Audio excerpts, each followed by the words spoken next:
Hello friends, नमस्कार। तो finally हमारी जो सेकंड ग्रेड में जो भी नई पॉइंट्स दी हुई थी सिलेबस में, नए सिलेबस में, उनको हमने कंप्लीट कर लिया है ना। और आई होप सारी पॉइंट्स को आपने अच्छे से एंजॉय किया होगा। और अब हम एक स्टेप आगे बढ़ रहे हैं प्रोज की ओर।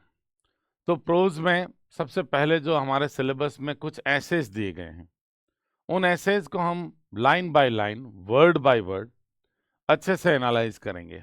ठीक है, फिर उनके क्वेश्चन आंसर्स करेंगे, पूरा टेक्स्ट हम पढ़ेंगे ताकि हमारी अंडरस्टैंडिंग बेहतर हो जाए। फॉर एग्जाम्पल, आज के सेशन में हम लोग डिस्कस करेंगे फ्रांसिस बैकन महोदय का जो एक बहुत पॉपुलर ऐसे है ऑफ स्टडीज उसको। फ्रांसिस बैकन एक इस तरह के व्यक्तित्व थे जो एक तरह से साइंटिफिक अप्रोच था, बहुत प्रैक्टिकल विजडम, इनके ऐसे भरे पड़े हैं प्रैक्टिकल विजडम से। हर बात ये साइंटिफिकली प्रूव करते हैं। इनका जो अप्रोच है वो एकदम साइंटिफिक है और इनका स्टडी से सीधा सीधा लेना ऑब्वियसली बुक्स से है, क्योंकि ये उस काल में थे जो रेनेशा काल था, रेनेसेंस मैन है। उस समय ना तो कोई इंटरनेट था, ना मोबाइल, ई बुक्स थी, ना इंटरनेट थे। तो केवल इनका जो स्टडी की जो बात कर रहे हैं ये बुक्स के रिलेशन में है। सबसे पहले आपको ये समझना, बहुत ही वाइज पर्सन थे, विटी थे। इनकी जो राइटिंग है, ऐसे राइटिंग की आर्ट, बहुत छोटा लिखते हैं, सेंटेंसेस छोटे चुनते हैं, लेकिन उनमें बहुत डेप्थ होता है, मीनिंगफुल डेप्थ होता है, अर्थ बहुत गहरा निकलता है। और सेंटेंस का जो नेचर होता है ना, वो ऐसे हैं जैसे प्रोवर्बियल हैं, कहावतें बन जाती हैं। सेंटेंस जो इन्होंने लिखे हैं वो एक तरह से प्रोवर्ब्स बन गई, है ना।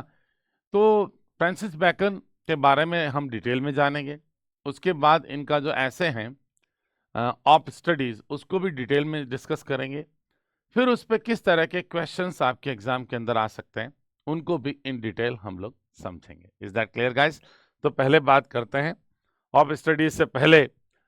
ये देखो, कुछ ऐसी पिक्चर्स हमने ली हैं जो फ्रांसिस बेकन का जो ऑफ स्टडीज की थीम है ना, उनके ऊपर, उस थीम के ऊपर 100% बेस्ड है।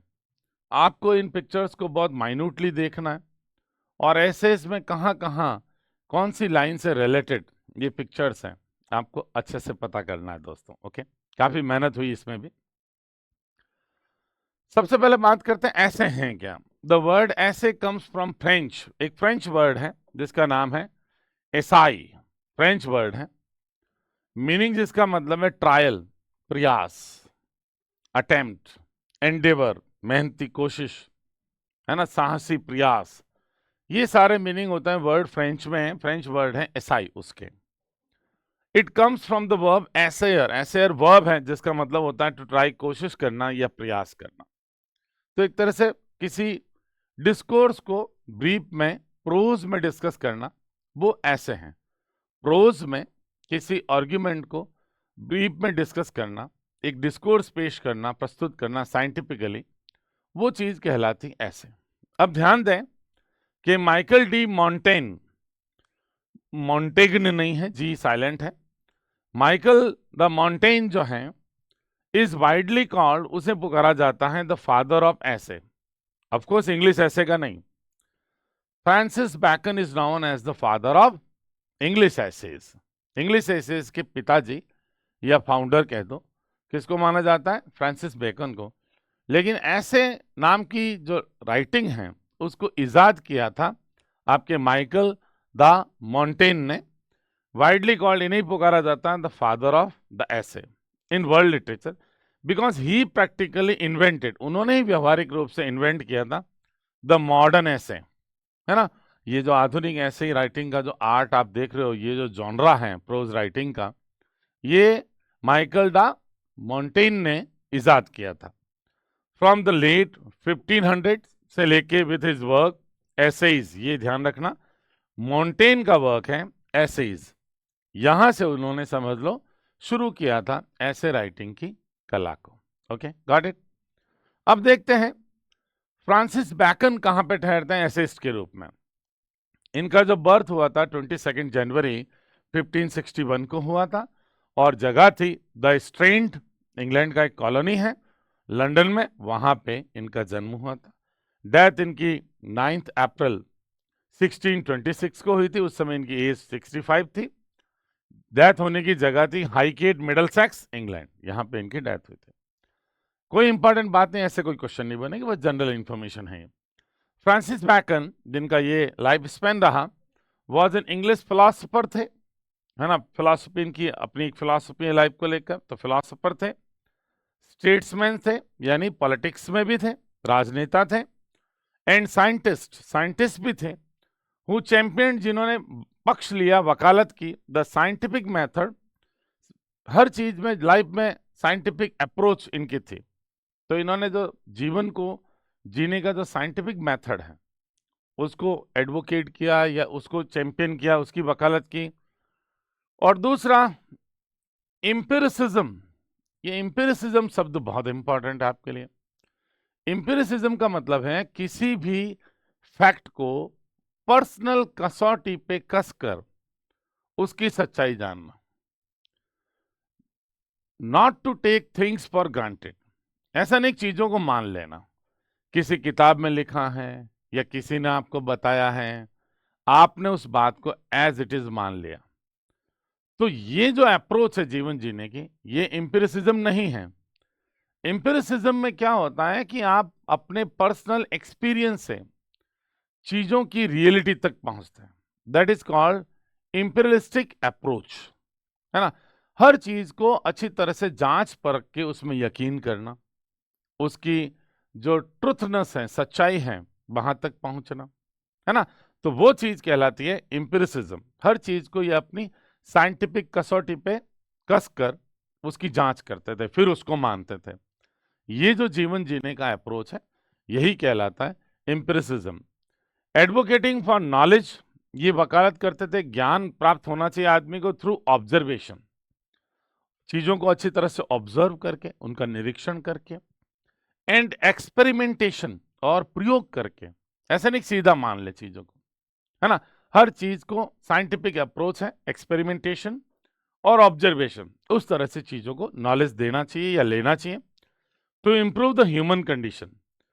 राइजिंग टू लॉर्ड चांसलर, ये लॉर्ड चांसलर के पद पे भी प्रमोट हुए जेम्स फर्स्ट के काल में। इनको लॉर्ड चांसलर बना दिया गया, पॉलिटिकल पावर का पद था बहुत ज्यादा। बिफोर हिज पॉलिटिकल डाउनफॉल भी हुआ, and profoundly influencing modern science, और उन्होंने बहुत गहरे रूप से प्रभावित किया आधुनिक विज्ञान को, एंड थॉट, वैज्ञानिक विचारों को, थ्रू वर्क्स लाइक नोवम ऑर्गेनम। ये नोवम ऑर्गेनम इनका एक सर्वश्रेष्ठ कृति है, जिसपे इन्होंने एक तरह से मैग्नम ऑपस है इनकी सर्वश्रेष्ठ कृति, जिसमें इन्होंने साइंस के बारे में बहुत कुछ लिखा है, ऑब्जर्वेशन के बारे में बहुत कुछ लिखा है, एक्सपेरिमेंटेशन की वैल्यू के बारे में बहुत कुछ लिखा है। ठीक है, अब बात करते हैं अपने इस ऐसे के कॉन्टेक्स्ट में, या अभी फ्रांसिस बैकन को और जान लेते हैं। Francis Bacon is famously called the father of the English ऐसे। ये फादर माने जाते हैं, जनक अंग्रेजी में लिखने के, क्योंकि मॉन्टेन महोदय ने तो फ्रेंच भाषा में लिखा। His essays introduced a new kind of prose writing in English, brief, एकदम संक्षिप्त, कॉम्पैक्ट, बहुत सटीक तरीका था, पॉइंटेड, एकदम बिंदु पे टिका हुआ था, आर्ग्यूमेंट का जो पॉइंट होता उसी पे रहता, and filled with practical wisdom, और व्यवहारिक बुद्धि से भरे हुए एसेज इनके थे। ये इनका चीफ फीचर था। फर्स्ट पब्लिश्ड इन 1597, सबसे पहले इन एसेज को इन्होंने 1597 में इन्होंने 3 बार पब्लिश करवाया अपने एसेज, नए नए एसेज ऐड करके, एंड लेटर एक्सपांडेड, और बाद में उन जो एसेज का जो वॉल्यूम था उसको एक्सपांड किया, फैलाया, नए नए ऐसे डाल के 3 बार पब्लिकेशंस करवाए, बाद में डिटेल में आएगा आपके। Bacon's essays cover topic such as truth हैं, लव हैं, फ्रेंडशिप है, स्टडीज है, एम्बिशन है, एंगर है, एंड ह्यूमन बिहेवियर है। और कोई भी ऐसे से पहले ये यूज करते थे ऑफ, कि इस चीज का ये ऐसे हैं, ऑफ फ्रेंडशिप, ऑफ स्टडीज, इस तरह से ये ऑफ जो है वो यूज करते थे अपने एसेस के टाइटल में।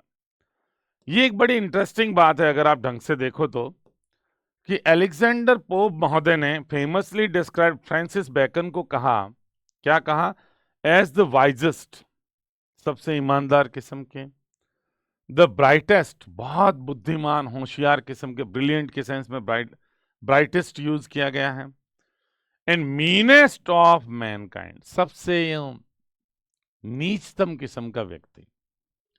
बुद्धिमान थे, ब्रिलियंट थे, इसके अलावा वाइजेस्ट थे, सब कुछ था, लेकिन व्यवहार में बहुत एक तरह से मीन किस्म के व्यक्ति थे, है ना।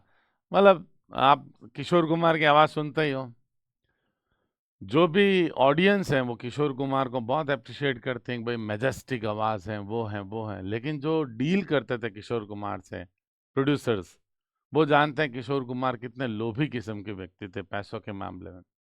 और बैकन का भी कुछ लाइफ ऐसा ही रहा, महिलाओं के साथ इनके रिलेशंस या महिलाओं के प्रति इनका जो इनके इमोशंस जो थे, भावनाएं थी, या एक बार ब्राइबरी के केस में, भ्रष्टाचार के केस में भी इनको आरोपित किया गया था, है ना। तो ये सारी बातें बताती हैं कि उनका जो पर्सनल जीवन था वो ज्यादा कोई जितने बड़े थॉट्स एक्सप्रेस करते हैं ना उतना नहीं था। हालांकि इसमें कोई दो राय नहीं, वो वाइजेस्ट किस्म के व्यक्ति थे, ब्राइटेस्ट किस्म के व्यक्ति थे, इसमें कोई दो राय नहीं, ठीक है।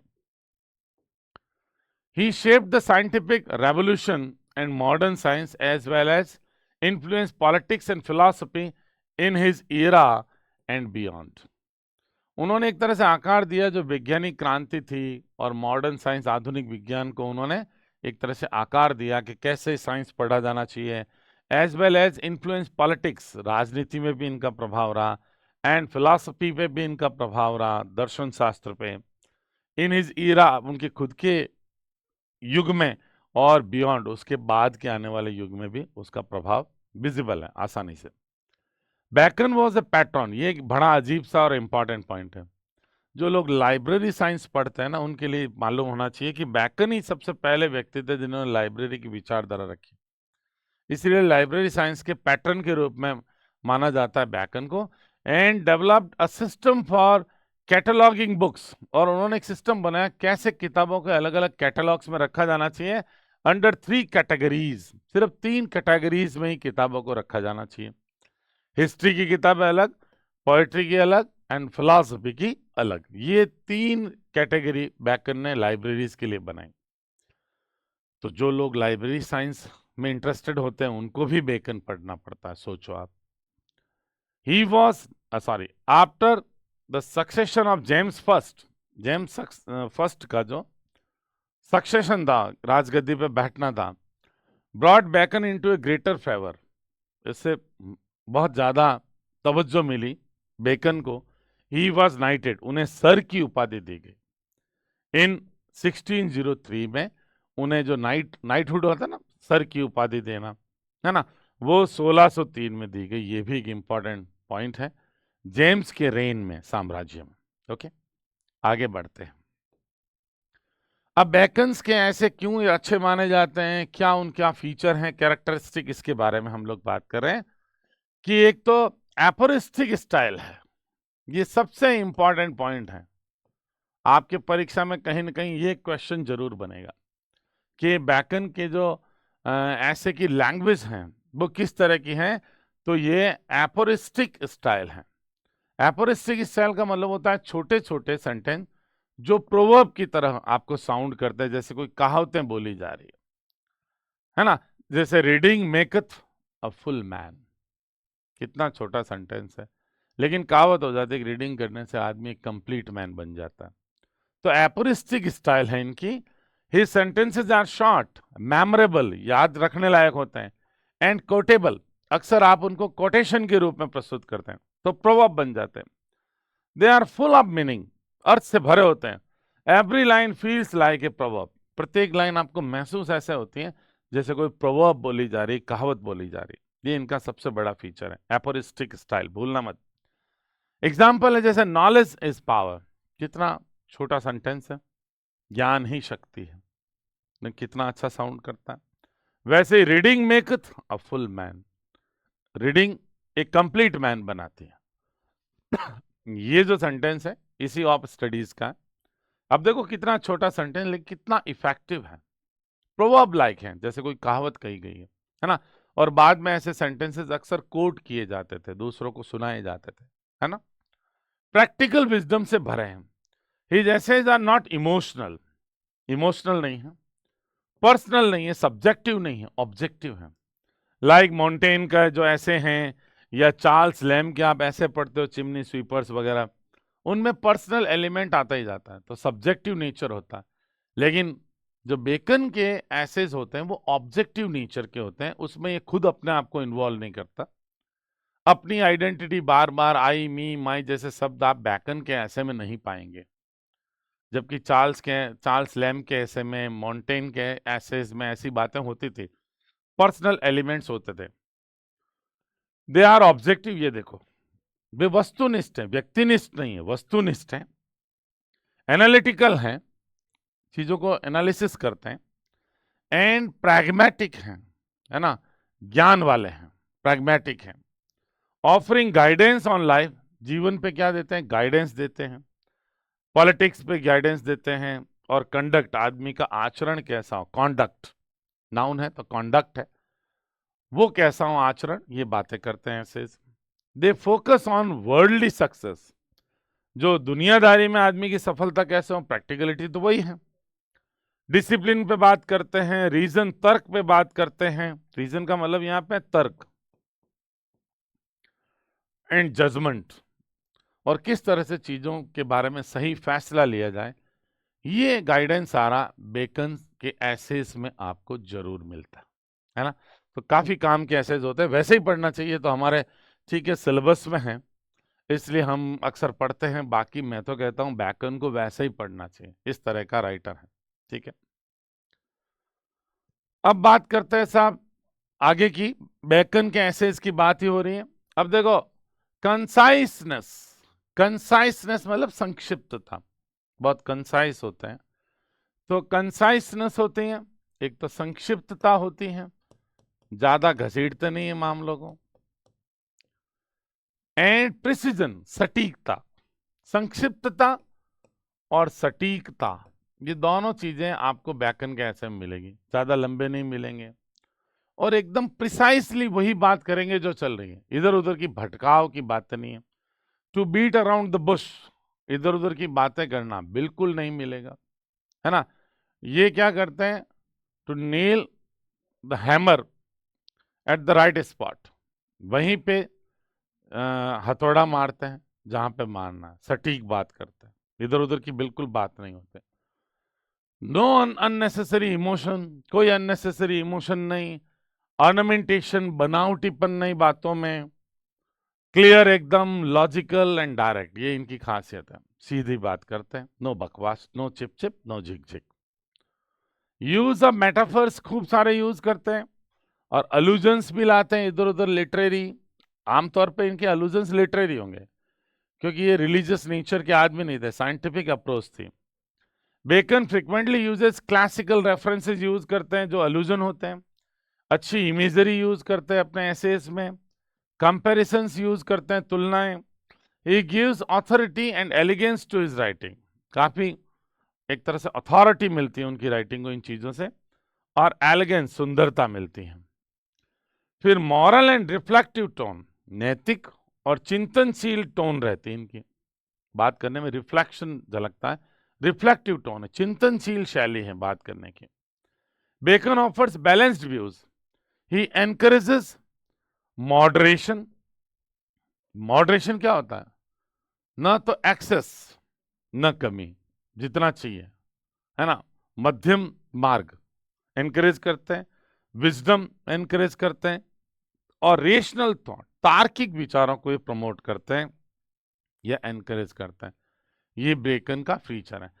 देखो, ये बेकन के बारे में जानकारी है, चिंता मत करो कि परीक्षा में आया तो कैसे लिखेंगे, लिखना विखना थोड़ी है भाई, आपको आइडिया हो जाना चाहिए बेकन की राइटिंग किस तरह की है। ये पॉइंट ही अगर याद है तो अच्छा खासा काम आपका चल जाएगा।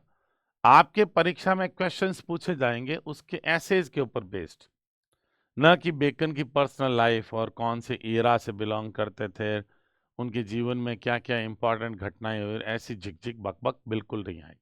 ओके, चिंता ना करें। क्योंकि बेकन के एसेज में ही पूछने के लिए इतना सब कुछ होता है कि राइटर्स को ये जो पेपर सेटर्स को इधर उधर कूदना नहीं पड़ता, फांदना नहीं पड़ता। डोंट वरी, है ना। उसके बाद देखो दोस्तों, Bacon's essays were published in 3 main stages. पहले तो 1597 शुरुआत मानी जाती है, जब इनका फर्स्ट एडिशन आया था, टाइटल एसेज। इसमें केवल 10 एसेज थे, ठीक है। बाद में 1612 में इन्होंने सेकंड एडिशन निकाला, काफी फैला दिया उसको और 38 एसेज कर दिए। ये 10 थे, 10 प्लस 28 और डाल दिए गए, तो कितने हो गए? 38 हो गए। फिर फाइनल एडिशन 1625 में आया था, ठीक है। इसमें इन्होंने क्या किया, डेथ से थोड़े पहले ही इन्होंने पब्लिश करवाया था। इसमें 38 में और मिला दिए गए 20, तो हो गए 58 एसेज। स्टैंडर्ड है सबसे, और मोस्ट फेमस वर्जन यही है, 58 ऐसे वाला, 1625 वाला। और सबसे पहले कब पब्लिश किए थे, ये क्वेश्चन आ सकता है, तो 1597 आपको याद रखना। बीच वाला इतना इंपॉर्टेंट नहीं, तवज्जो नहीं दी जाएगी। और इस ये कंसीडर किए जाते हैं the mature form of his ऐसे राइटिंग। ऐसे राइटिंग का एक तरह से मैच्योर फॉर्म यही है, जो 58 ऐसे जिन्होंने 1625 में पब्लिश किए, यही सबसे मैच्योर्ड फॉर्म है उनके एसेज का, ठीक है। आगे बढ़े। की फीचर्स ऑफ फ्रांसिस बेकन ऐसे ऑफ स्टडीज। अब आप लोग आ रहे हो, अपना जो सिलेबस में ऐसे हैं, ये तो बेकन के बारे में आपने बातें की। अब ऑफ स्टडीज के बारे में हम लोग बात करेंगे। अब देखो इसकी सेंट्रल थीम क्या है। It explore the value, purpose and proper use of studies. ये जो ऐसे हैं, इसमें बात हो रही है कि स्टडीज की क्या वैल्यू है, स्टडीज करने के पीछे क्या पर्पस है, और उस स्टडीज का क्या प्रॉपर यूज है, तीनों पे बात करते हैं। स्टडीज का मतलब लर्निंग है और रीडिंग है, सब कुछ है, ठीक है। इन ह्यूमन लाइफ में बात हो रही है। इट एम्फसाइजेस, ये जोर देता है, that studies should perfect nature. आदमी स्टडीज किया होता ना, तो उसका नेचर एकदम परफेक्ट हो जाना चाहिए, स्वभाव को सटीकता मिल जानी चाहिए। इनबॉर्न नेचर मनुष्य का जानवर जैसा ही होता है। स्टडीज के बाद एक ह्यूमन बीइंग का नेचर परफेक्ट हो जाना चाहिए। इम्प्रूव जजमेंट, उसको जजमेंट लेने की जो क्षमता है, एबिलिटी टू जज थिंग्स, वो सुधरनी चाहिए, ठीक है। एंड एड प्रैक्टिकल लिविंग, और स्टडी आपकी एड करेगी, सहायता करेगी प्रैक्टिकल लिविंग में। आप व्यवहारिक जीवन को जीने में, जीवन की व्यावहारिक जो पक्ष होता है, उसमें आपको मदद मिलेगी, अगर आप अच्छे खासे लर्निड मैन हो, स्टडीज किए हुए हो तो, ठीक है। फिर एपोरिस्टिक एंड मेमोरेबल स्टाइल है। हर ऐसे की बेकन के सारी जो भाषा है ना, वो एपोरिस्टिक ही है, ये याद रखना आपको। It is full of brief quotable statements, जैसे reading make the full man, conference a ready man, and writing an exact man. छोटे सेंटेंस है। रीडिंग बनाती है फुल मैन, कॉन्फ्रेंस बनाती है रेडी मैन, और राइटिंग बनाती हैं एग्जैक्ट मैन। इस ऐसे की ही लाइन्स है। Some books are to be tasted, कुछ किताबें केवल टेस्ट करने के लिए होती, चखने के लिए। अदर्स टू बी स्वॉलोड, कुछ किताबें निगलने के लिए होती है, दनादन पढ़ लो। एंड सम फ्यू, और कुछ बहुत कुछ किताबें टू बी च्यूड, चबाने के लिए। एंड डाइजेस्टेड, पाचन करने के लिए, बड़े ध्यान से पढ़ना, एलोबरेटेड चीजें, जटिल किस्म की चीजों को समझते समझते पढ़ना, है ना, लेबर करते हुए पढ़ना समझने के लिए, वो सिग्निफिकेंट बुक्स होती हैं।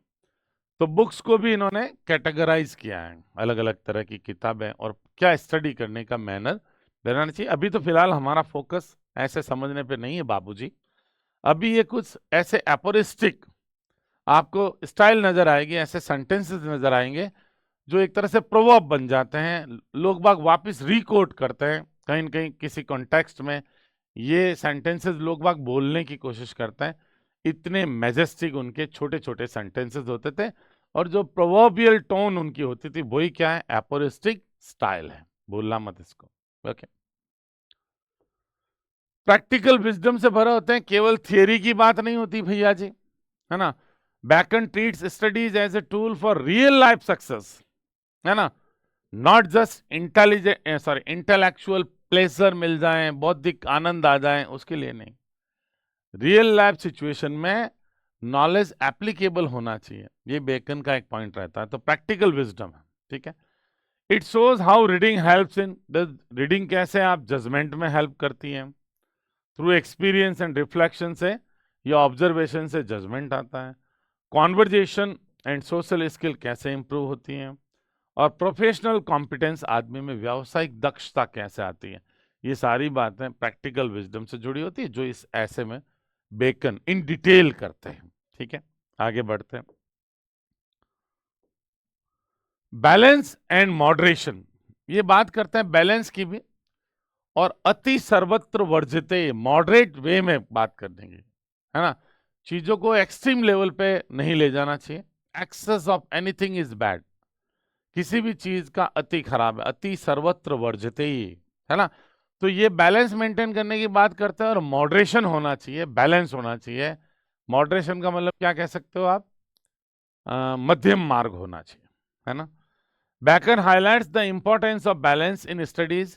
According to him, excess of anything is bad. He warns against excess. Excess के खिलाफ वो आपको चेतावनी भी देते हैं। Too much study makes one lazy. बहुत ज्यादा अध्ययनशील रहना भी आदमी को आलसी बनाता है। Too much ornament, बहुत ज्यादा बनावटीपन लाना, किताबी ज्ञान वाला, लर्निंग में becomes affectation. वो एक तरह से affectation है। आप अपना सामान्य नॉर्मल बीइंग खो देते हैं, फिर आप पे एक ही चीज का प्रभाव नजर आता है, लोग आपको कहते हैं पागल है यार, कुछ ना कुछ कमी है, दिन भर किताबी कीड़ा है, प्रैक्टिकल एस्पेक्ट लाइफ के जानता नहीं। अफेक्टेशन उसे कहते हैं। आप अपनी नॉर्मल आइडेंटिटी खो देते हो, और किसी चीज के प्रभाव में आप इतने बह जाते हो कि आप अपनी खुद की आइडेंटिटी या प्रैक्टिकलिटी ही भूल जाते हो। थ्योरी का इतना प्रभाव होता है, आप हर चीज को कसौटी पे कस के, जैसे मान लो दीवार पे गोबर किया हुआ है या रखा हुआ है, और प्रैक्टिकल वे में आप सोच रहे हो कि यार ये गोबर तो है, लेकिन ये गाय ने दीवार पे चढ़ के गोबर किया कैसे होगा। बात समझ रहे हो ना। अरे भाई, गाय ने गोबर नहीं किया दीवार पे, गोबर को दीवार पे लगा दिया सूखने के लिए। तो मतलब कहने का, फिर आप इतना थ्योरी पे सोचोगे, तो अगर आप इतना साइंटिफिक हो जाओगे तो वो क्या है, साइंस का आपके ऊपर अफेक्टेशन माना जाएगा। Okay.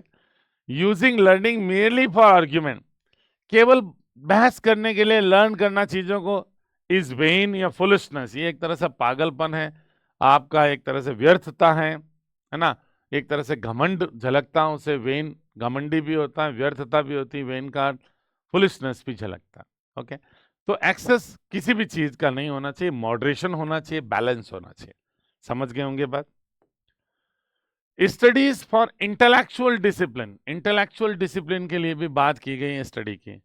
Different types of reading या studies shape the mind differently. जैसे आप हिस्ट्री पढ़ते हो, इस ऐसे में बताया गया है, तो आप वाइज हो जाते हो, बुद्धिमान होते हो, क्योंकि आदमी अपनी अतीत की गलतियां दोहराने की कोशिश नहीं करता।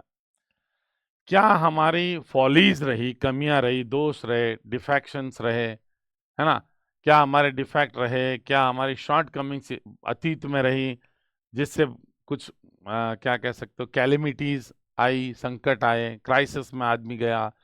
ये पास्ट की बातें, हिस्ट्री आदमी को वाइज बनाती हैं। पोएट्री इमेजिनेटिव भी बनाती हैं, और साथ साथ में देखो विटी बनाती हैं। बेकन का पॉइंट इस पे ज्यादा, इमेजिनेटिव वाला आपको इस ऐसे में नजर नहीं आएगा। अकॉर्डिंग टू बेकन, बेकन के अनुसार poetry makes you witty, witty बनाती, हाजिर जवाब।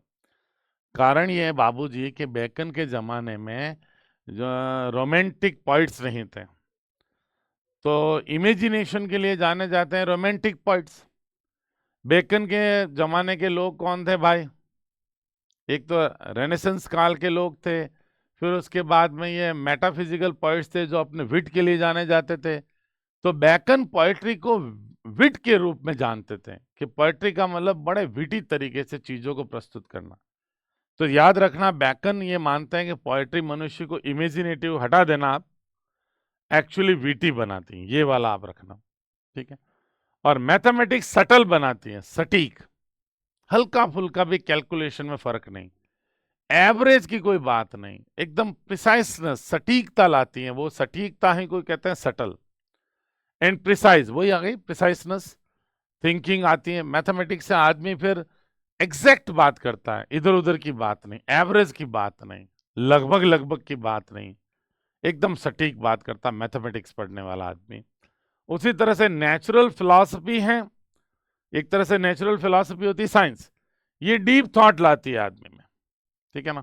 और लॉजिक एंड रिटोरिक, रिटोरिक क्या होता है, जिसमें बोलने की कला, शब्द यूज करने की कला, जो साइंस होता है ना, जो सिखाता है कि कैसे इफेक्टिव वर्ड्स यूज किए जाने चाहिए, कैसी वोकैबुलरी यूज की जानी चाहिए, वो जो विषय होता है उसे कहते हैं रिटोरिक। तो लॉजिक, तर्क और रिटोरिक, ये विषय क्या करते हैं, रीजनिंग एंड परसुएशन बढ़ाते हैं। रीजनिंग मतलब आप तर्क देते हो, ऐसे इंपॉर्टेंट कि लोगों को आप परसुएड कर लेते हो, मना लेते हो। परसुएशन, राजी करने की शक्ति, मनाने की शक्ति आपकी बढ़ जाती है। तो कहने का मतलब कौन से विषय से जो मानव के मस्तिष्क की कौन सी फैकल्टी इंप्रूव होती है, ये भी बैकर ने बहुत अच्छी तरह से इस ऐसे के अंदर उल्लेख किया है, समझाया है, एक्सप्लेन किया है। ठीक है, ओके, आगे बढ़ते हैं। Studies as remedy. अब देखो, स्टडीज को उन्होंने उपचार के रूप में भी प्रस्तुत किया, रेमेडी के रूप में। ये कहते हैं लर्निंग मेडिसिन है माइंड के लिए। स्टडीज कैन क्योर, आपका उपचार कर सकती है मेंटल वीकनेस का। स्पेसिफिक सब्जेक्ट स्ट्रेन, विशिष्ट विषय आपका प्रशिक्षण देते हैं स्पेसिफिक एबिलिटीज को। ऑब्जेक्टिव और पर्सनल टोन भी है, यानी इस ऐसे के अंदर स्टडीज को रेमेडी के रूप में भी बताया गया है, जो डिटेल में हम लोग पढ़ने वाले हैं। डोंट वरी, आगे सारे पॉइंट आ जाएंगे, और मैंने अलग अलग पॉइंट में भी लिखा, डोंट वरी। और इस ऐसे की जो टोन है, ऑब्जेक्टिव है, वस्तुनिष्ठ है, व्यक्तिनिष्ठ नहीं है, खुद की लाइफ से जोड़ के बात नहीं कर रहे हैं, यूनिवर्सल अप्रोच है। इम्पर्सनल टोन है, वही ऑब्जेक्टिव है तो इम्पर्सनल हो गया, एक ही बात है। अनलाइक मॉन्टेन्स इमोशनल एसेज की बजाय Bacon's essays is formal, analytical है बाय नेचर, और इंस्ट्रक्टिव है, निर्देशात्मक, या कह दो आप इंस्ट्रक्टिव का यहाँ सीधा सीधा बोलो, समझ लो ज्ञान देने वाले, ज्ञान का बोध कराने वाले, शिक्षण करने वाले, है ना। रिटन लाइक काउंसिल, सलाह की तरह लिखे गए, और मॉरल फिलॉसफी के रूप में लिखे गए, नैतिक एक तरह से दर्शन के रूप में लिखे गए। तो ये सारी बातें हमने स्टडीज के बारे में कर ली हैं, ऑफ स्टडीज के बारे में। अब हम टेक्स्ट पढ़ते हैं। काफी कुछ कह लिया, लेकिन जब तक ये नहीं पढ़े तो कोई मतलब नहीं है भैया। देखो पढ़ते हैं, बहुत कॉन्सेंट्रेट करना आप भी। Studies serve for delight, studies हैं वो सर्व करती हैं, काम आती हैं। पहली चीज डिलाइट के लिए, दूसरी ऑर्नामेंट के लिए, तीसरी एबिलिटी के लिए। तीन चीजें डिस्कस की हैं। अब डिलाइट के लिए कैसे स्टडी काम आती है, ऑर्नामेंट क्या होता है, किस तरह से काम आती है, आगे इलाबोरेशन किया गया। That chief use for delight, delight का चीप यूज, स्टडी का चीप यूज हम डिलाइट के लिए कर सकते हैं। इज इन प्राइवेटनेस, जब हम निजी समय बिता रहे हो, एंड रिटायरिंग, आराम फरमा रहे हो। लेजर में, फुर्सत के समय में, कहने का मतलब जब हम प्राइवेटनेस में हैं या रिटायरिंग में, ये दोनों मिलके एक फ्रेज बना सकते हो आप, लेजर, फुर्सत के क्षण।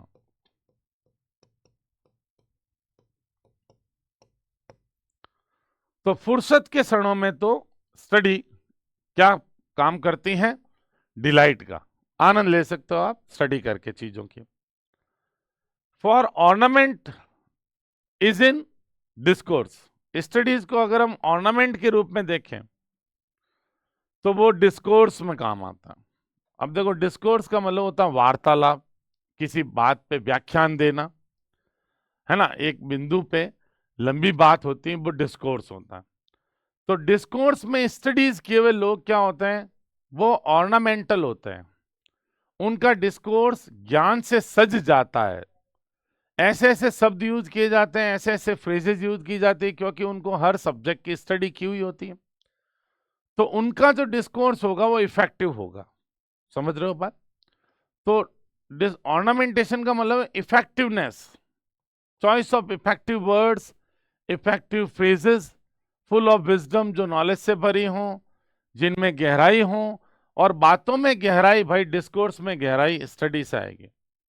तो ऑर्नामेंटेशन का मतलब क्या हो गया कि आप स्टडीज काम आती हैं, डिस्कोर्स में आपका ऑर्नामेंटेशन होता है, या एक तरह से आपका डिस्कोर्स सज जाता है अच्छे शब्दों से, अच्छी फ्रेजेस से, है ना।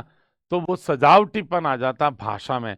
अगर आप स्टडीज किए हुए हो तो आपका जो डिस्कोर्स है वो काफी डेकोरेटिव होगा, काफी इफेक्टिव होगा। समझ में आ रही। और तीसरी बात, आगे चलते हैं, एबिलिटी। एबिलिटी की बात कहां, is in the judgement and disposition of business.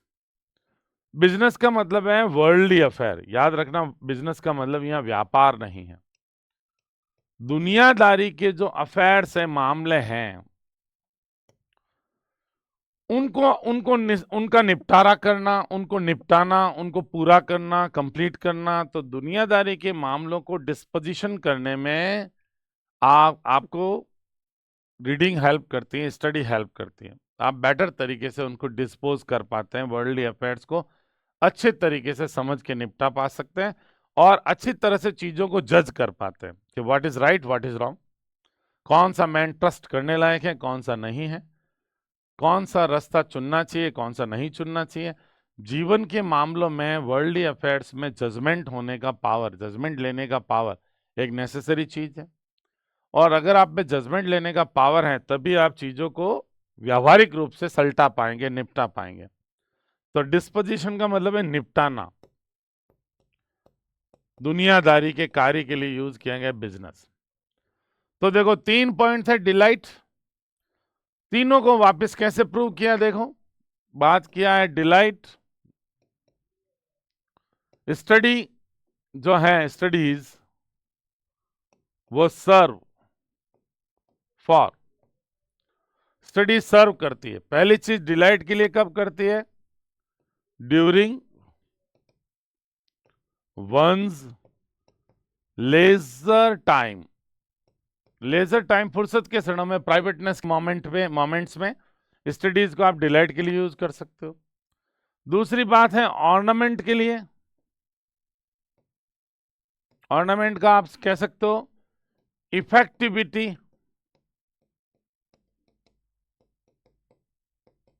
Of discourse.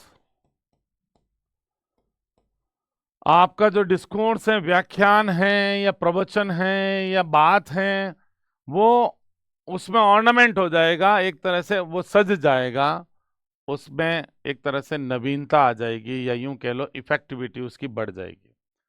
और तीसरी चीज, स्टडी सर्व करती है एबिलिटी के लिए। एबिलिटी 2 चीजों में बताई गई है। कौन सी 2 चीजों में बताई गई, बताओ। पहली चीज तो the power of judgement, judgement लेने की शक्ति।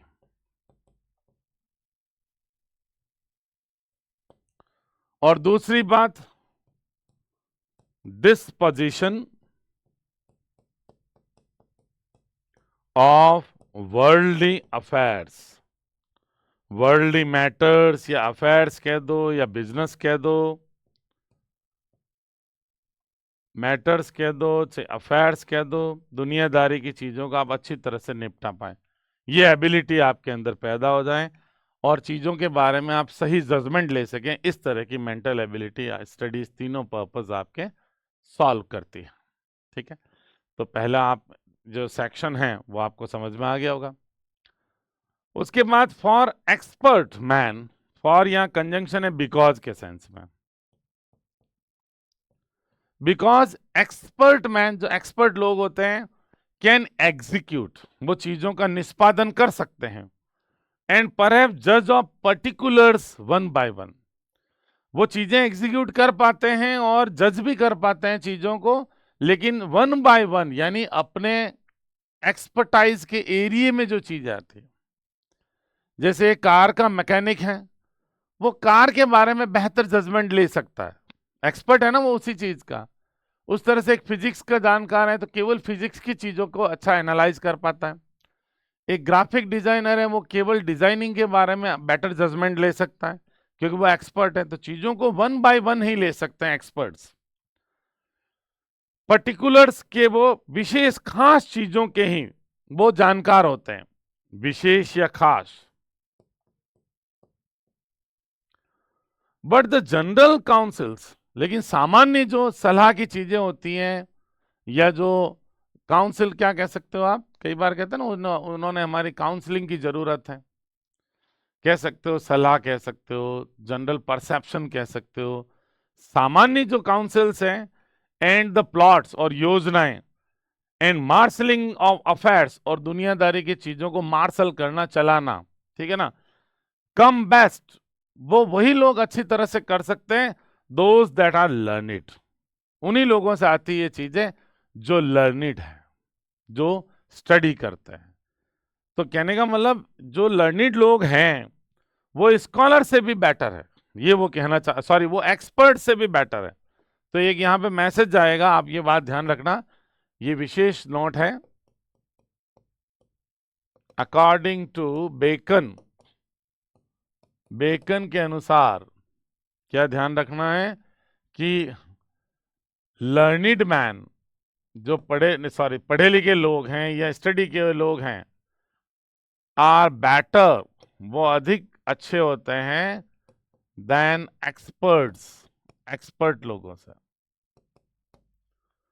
लर्निड मैन होते हैं वो बेटर होते हैं एक्सपर्ट लोगों से, ये बात वो कहना चाह रहा है, क्योंकि एक्सपर्ट लोग तो अपने एक्सपर्टाइज के एरिया में ही काम कर पाते हैं, लेकिन लर्निड लोग को एक से ज्यादा एरियाज में वो अच्छी तरह से चीजें बेस्ट उनसे बाहर निकलती हैं, ये वो कहना यहाँ पे चाह रहा है।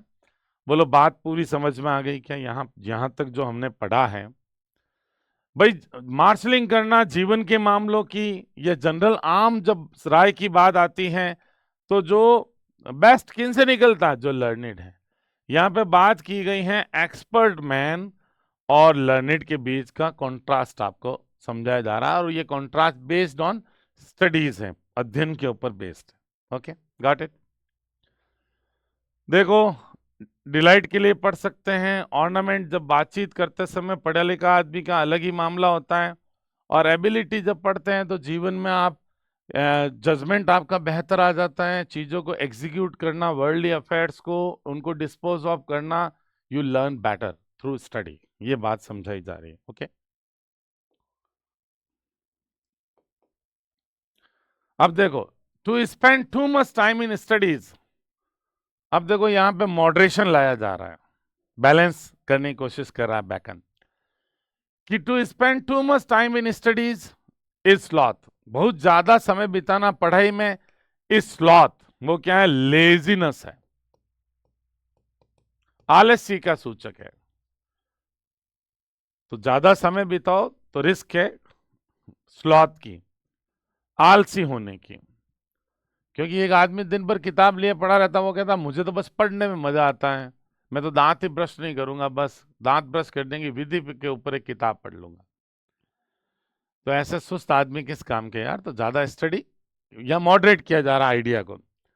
To use them too much for ornament, अगर आप बहुत पढ़े लिखे और आप अपने जो डिस्कोर्स हैं, वार्तालाप है, उसमें स्टडी को बहुत ज्यादा ऑर्नामेंट बना रहे हो, सजावटीपन ला रहे हो भाषाओं का, इज अफेक्टेशन, वो क्या है? आप एक तरह से उसके स्टडी का प्रभावीकरण हो गया आप पे, आपने अपना नेचुरल बीइंग खो दिया, आप इतने ज्यादा प्रभावित हो गए चीजों से, स्टडी से, कि लोग आपको नॉर्मल ही नहीं समझने लगे, है ना। अफेक्टेशन का मतलब आप पे चीजों का बहुत दुष्प्रभाव पड़ जाना, वो अफेक्टेशन है।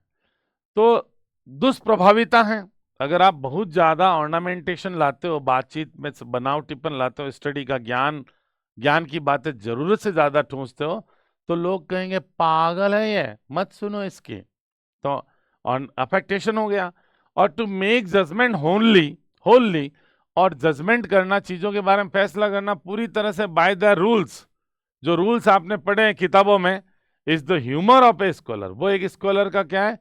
रिडिक्यूल है, एक तरह से मजाक बन जाती है कि देखो हर चीज में क्या कर रहा है आप, रूल्स के आधार पे कि गोबर जमीन पे होना चाहिए, गोबर दीवार पे कैसे है, इसका मतलब ये गाय का गोबर नहीं है, क्योंकि गाय जो है या भैंस है वो रोड पे गोबर करती है, जमीन पे करती है, दीवार पे नहीं। अब उसे कौन समझाए कि भाई गाय ने तो नीचे कर दिया, हम लोग तो ऊपर कर सकते हैं ना। तो कहने का मतलब केवल जजमेंट लेना होली रूल्स के आधार पे, वो एक तरह से ह्यूमर है, एक तरह से मजाक उड़ना है फिर स्कॉलर का उससे। ठीक है, तो ये देखो एक्सेस होने से ये तीनों बातें ध्यान रखना। अब दे परफेक्ट नेचर, स्टडी क्या करती है, परफेक्ट बनाती है। दे देखो याद रखना, दे आया स्टडीज के लिए। अध्ययन आपका नेचर परफेक्ट बनाता है, and are perfected by experience. देखो ध्यान से देखना, यहां पे एक्टिव का सेंटेंस है, स्टडी परफेक्ट करती है प्रेजेंट सिंपल आदमी के स्वभाव को, नेचर को। और यहां देखना एंड आर परफेक्टेड, ये पैसिव। स्टडीज को परफेक्ट किया जाता है बाय एक्सपीरियंस, अनुभव से। बहुत जबरदस्त लाइन है। देखो ध्यान रखना क्या कहना चाह रहा है बेकन यहां पे, कि studies perfect nature but studies are perfected by experience। ठीक है, स्टडीज क्या करती हैं, नेचर को परफेक्ट करती हैं, लेकिन स्टडीज को कौन परफेक्ट करता है, एक्सपीरियंस। अगर ये विजिबल नहीं है तो आई होप विजिबल हो जाएगा कि स्टडीज है वो परफेक्ट करती है नेचर को, लेकिन स्टडीज को परफेक्ट किया जाता है बाय एक्सपीरियंस। यानी कहने का मतलब एक्टिव में लिखें तो ये बन जाएगा एक्सपीरियंस परफेक्ट्स नेचर, सॉरी स्टडीज। ये एक्टिव वॉइस है, ठीक है ना। अगर एक्सपीरियंस नहीं है तो स्टडीज भी परफेक्ट नहीं हो सकती। फॉर एग्जाम्पल, आप जब गूगल पे सर्च करना शुरू करते हो, स्टडी करना शुरू करते हो पॉइंट्स, फैक्ट्स, तो आप क्या करते हो, एक साइड से दूसरी साइड, दूसरी साइड से तीसरी साइड, उसमें ये लिखा, उसमें ये लिखा, उसमें ये लिखा है, तो आप कभी प्रॉपर नोट्स बना ही नहीं पाते हो। तो उसके लिए क्या चाहिए, एक्सपीरियंस चाहिए। आपकी स्टडीज को एक्सपीरियंस परफेक्ट करता है। यस, स्टडी आपके नेचर को परफेक्ट बनाती है, लेकिन स्टडी को कौन परफेक्ट बनाता है, एक्सपीरियंस। अगर आप में एक्सपीरियंस नहीं है तो यू नेवर नो, ठीक है ना। ओके, तो अगर एक्सपीरियंस नहीं है तो फिर आप अपनी स्टडीज भी प्रॉपर नहीं कर पाएंगे। गॉट इट, ठीक है।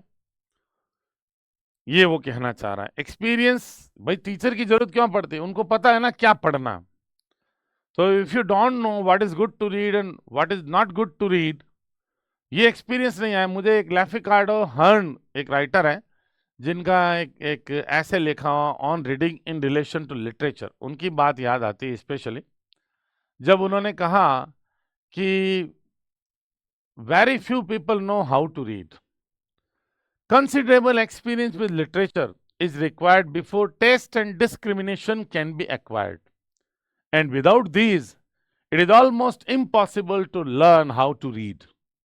जबरदस्त लाइन थी ये, बहुत साल पहले 12th की बुक्स में चलती थी कि very few people know how to read, बहुत नहीं के बराबर लोग जानते पढ़ते कैसे हैं, क्योंकि considerable experience with literature is required. पहले तो पर्याप्त मात्रा में अनुभव चाहिए लिटरेचर का, before taste and discrimination can be acquired. Taste मतलब पढ़ने में रुचि, एंड डिस्क्रिमिनेशन यानी अच्छे और बुरे का भेद करने की शक्ति, ये आप एक्वायर करते हो। उससे पहले आपको कंसिडरेबल एक्सपीरियंस चाहिए, तभी आप अच्छे और बुरे का भेद कर पाओगे। एंड विदाउट दीज, और इनके बिना, किनके बिना, रीडिंग में टेस्ट अगर आपको नहीं है, रुचि नहीं है, और डिस्क्रिमिनेशन, अच्छे और बुरे का भेद करने की शक्ति आप में, एबिलिटी नहीं है, तो विदाउट दीज, इनके बिना, it is almost impossible to know how to read. ये जानना असंभव है लगभग कि पढ़ते कैसे हैं। तो सेम वैसी ही बात है कि स्टडीज आपके नेचर को परफेक्ट करती है, लेकिन स्टडीज को परफेक्ट करता है आपका एक्सपीरियंस, ये भूलना मत, ठीक है। फॉर नेचुरल एबिलिटीज, क्योंकि आप में नेचुरली एबिलिटीज होती है हर मनुष्य में। आर लाइक नेचुरल प्लांट्स, वो प्राकृतिक पौधों की तरह हैं, दैट नीड प्रूनिंग, जिनको प्रूनिंग की जरूरत है। प्रून करना, ये देखो काट रहा। Studies perfect nature and are perfected by experience. Natural abilities are like natural plants that need pruning by study. देखो नेचुरल एबिलिटीज को आप स्टडी करके उनको प्रून कर सकते हो। जैसे झाड़ियां उग रही हैं, लेकिन उन हेजेस का गार्डन में आपको हेजेस लगानी है तो आपको प्रॉपर प्रूनिंग करनी पड़ती है ना, पत्ते काटने पड़ते हैं, शाखाएं काटनी पड़ती हैं, ब्रांचेस वगैरह, वो कहलाता है प्रूनिंग करना। तो स्टडी आपकी प्रूनिंग करती है, किसकी? Natural ability. वो तो आप में झाड़ी की तरह आप में एबिलिटियां हैं, उछल रहे हैं बंदर की तरह, लेकिन स्टडी आपको क्या करती है? संयमित बनाती है, आपकी उड़ान या उछाल को प्रून करती है। Got it? Studies themselves do give for direction too much at large. अब देखो यहाँ पे एक फिर मॉडरेशन आ रहा है। कहने का मतलब स्टडी जरूरी है, प्रूनिंग होती है नेचुरल एबिलिटी की, लेकिन स्टडीज खुद गिव फोर्थ डायरेक्शंस, नई नई दिशाएं आगे लाती हैं आपके सामने, टू मच एट लार्ज, बहुत ज्यादा व्यापक रूप से। आप पढ़ते ही जाते हैं, पढ़ते ही जाते हैं, तो आपके सामने नए नए डायरेक्शन खुलते जाते हैं, तो कंफ्यूजन की स्थिति बन सकती है स्टडीज से भी। Except they be bound by experience, यदि आप अनुभव से उन डायरेक्शंस को बाउंड नहीं करते, बांधते नहीं हो, तो रास्ते खुलते जाते हैं। भाई आप गूगल में एक साइट पे जाओ, नई नई साइटें खुलती जाएगी, लेकिन अनुभव से आप अपने आप को बाउंड कर पाओगे कि नहीं, ये साइट बिल्कुल सही कह रही, यहाँ पे लॉजिकल बात लग रही। तो ये बात कब होगा, ये चीजें बाउंड कब होगी, ये वेरियस साइट्स पे जो नॉलेज है, इस नॉलेज को आप सीमित कब करोगे? जब आपके अंदर एक्सपीरियंस हो। यानी एक्सपीरियंस को तवज्जो दी जा रही है स्टडी में। अगर स्टडीज करते रहे लेकिन एक्सपीरियंस नहीं है, तो भी मामला गड़बड़ है, फिर आप पथ भ्रमित हो सकते हो, या मान लो आपकी नेचुरल एबिलिटी कुछ ज्यादा ही बढ़ जाएगी, प्रूनिंग नहीं होगी तो ये सब बातें यहाँ पे बताई जा रही है। आई होप समझ गए होंगे आराम से, बहुत ताकत लगाई थी मैंने। ओके, अब देखो यहाँ पे कैसे लोग स्टडी के प्रति कैसे रिएक्ट करते हैं, बहुत इंपॉर्टेंट है। क्राफ्टी मैन, चालाक लोग, कंटेम्प, घृणा करते हैं, डिस्पाइज, क्राफ्टी लोग घृणा करते हैं स्टडीज से, चालाक लोग कहते हैं पढ़ने क्या जरूरत है, मैं तो बहुत होशियार हूं, मैं तो सारी चीजें जानता हूं, पढ़ाई की इसमें क्या बात है, मैं तो सब जानता हूं, कोई टेंशन नहीं है मुझे, कोई किताब की जरूरत नहीं है। क्योंकि चालाक आदमी धोखा देना जानता है, वो पढ़े लिखों को भी धोखा दे देता है, तो वो सोचता है मैं तो यूं ही होशियार हूं, मुझे पढ़ाई की जरूरत ही नहीं, मरना तो कौन पढ़े किताबें। तो crafty man contempt studies, simple man admire them. सामान्य लोग होते हैं ना जो कम पढ़े लिखे होते हैं, वो पढ़े लिखों से बहुत इंप्रेस्ड होते हैं, वो उनको एडमायर करते हैं। क्राफ्टी मैन है, धन की थैली लिया हुआ, उसने कहा अपने पास खूब पैसा, पढ़ाई का क्या करना, हमने चालाकी में दुनिया में बहुत लोगों को ठग लिया, धोखा दे दिया, पप्पू बना दिया बहुत लोगों को, तो हमें पढ़ने की जरूरत नहीं। सिंपल मैन है, वो पढ़ाई की वैल्यू जानता, वो अपने बच्चों को कहता पढ़ो। जैसे किसानों के बच्चे हैं, किसान कहता है पढ़ो यार, खेतों से बाहर निकलो, हम मेहनत कर रहे हैं वही खूब है लाइफ में, आप लोग क्यों मेहनत कर रहे हो। तो सिंपल मैन है, एडमायर करते हैं स्टडीज को। देखो स्टडीज को प्लूरल यूज किया है, दे दैम ऐसे वर्ड्स यूज किए, भूलना मत। एंड वाइज मैन, बुद्धिमान आदमी, यूज दैम, स्टडीज को यूज करता है। वाइज मैन स्टडीज का प्रैक्टिकल एस्पेक्ट देखता है, ठीक है ना। तो याद रखना दोस्तों, यहां पर इंपॉर्टेंट बात, पहले क्राफ्टी की बात की थी ना, तो अपन भी आ जाते हैं। क्राफ्टी मैन क्या करते हैं जल्दी बताओ? डिस्पाइज, घृणा करते हैं, किससे भाई? या हेट लिख दो सामान्य शब्दों में यार, इतना क्या घबरा रहे हो, किससे? स्टडीज से। सिंपल मैन क्या करते हैं भाई? सिंपल मैन एडमायर करते हैं,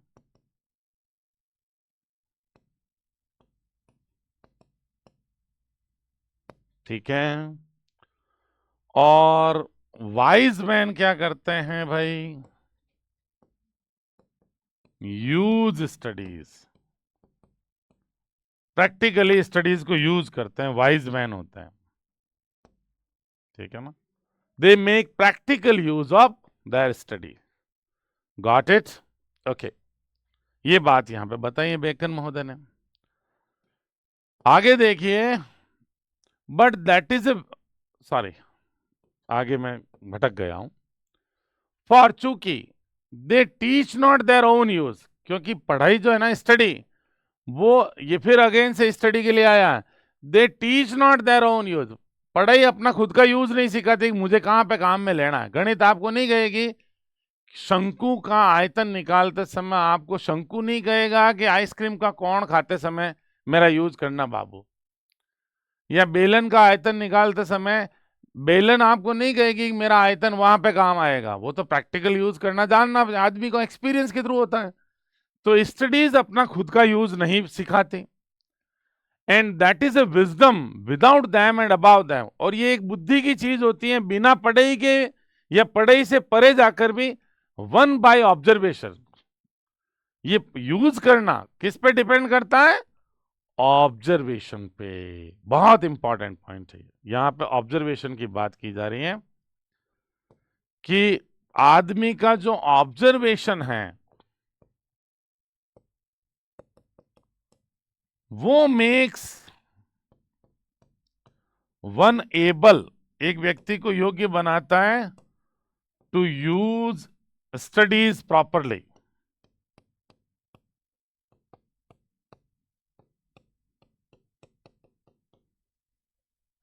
ठीक है ना? आदमी का ऑब्जर्वेशन उसे एबल बनाता है कि स्टडीज का कहां पे अध्ययन का प्रॉपर प्रैक्टिकल मैनर में यूज करना है। ये ऑब्जर्वेशन से सीखता है, पढ़ाई खुद नहीं सिखाती कि मेरे को यहां पे यूज करना।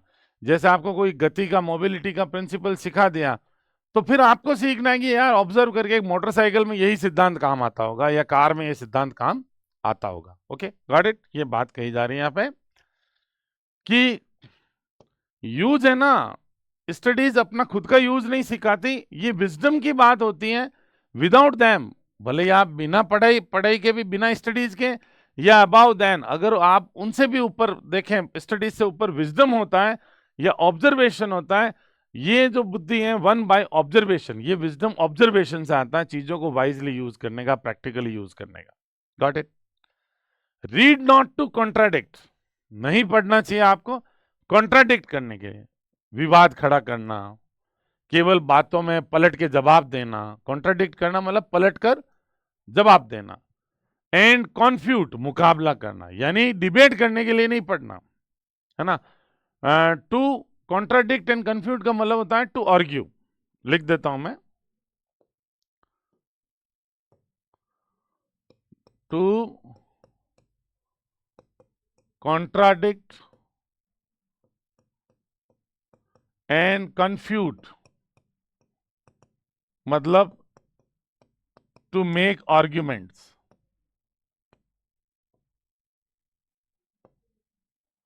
बहस करने के लिए, आपको बहस करने के लिए पढ़ाई नहीं करनी, स्टडी नहीं करनी है।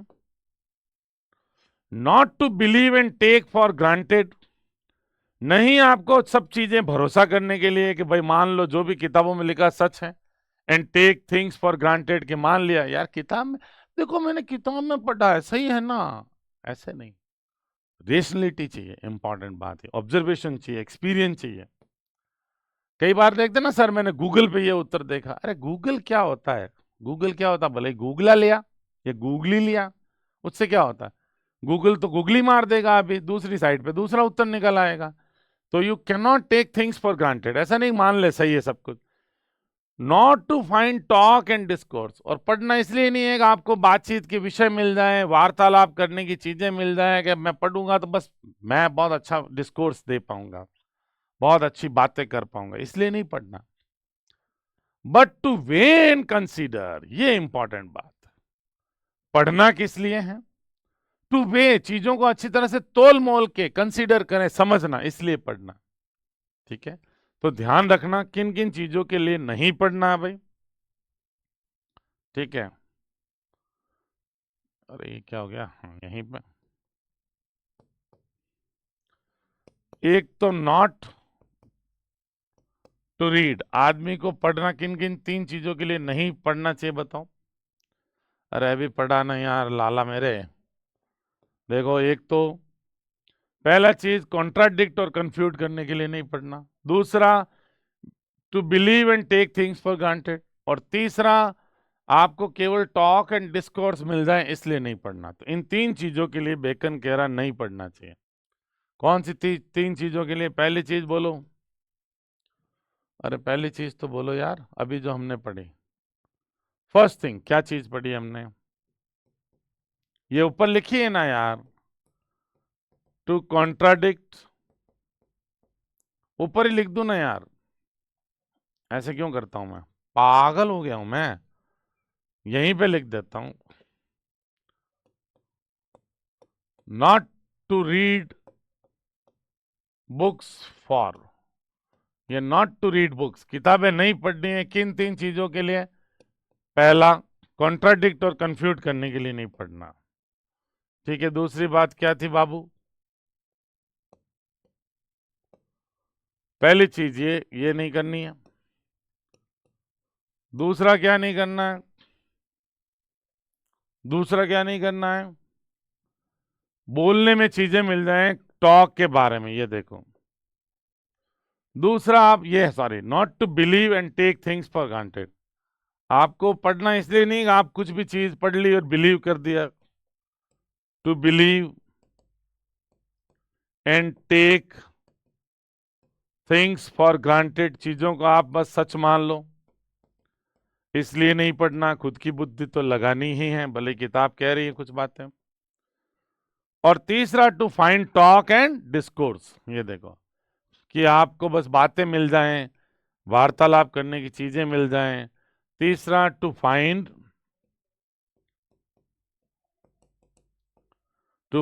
Talk and discourse. इन 3 चीजों के लिए आपको किताब नहीं पढ़नी है। और पढ़ना किस लिए है? वी शुड रीड बुक्स, किस लिए बुक्स पढ़नी चाहिए? टू वे, कि आप चीजों को सही तोल मोल पाएं, एंड कंसीडर, और चीजों को आप सही समझ पाएं, कंसीडर कर पाएं, इसलिए पढ़ना।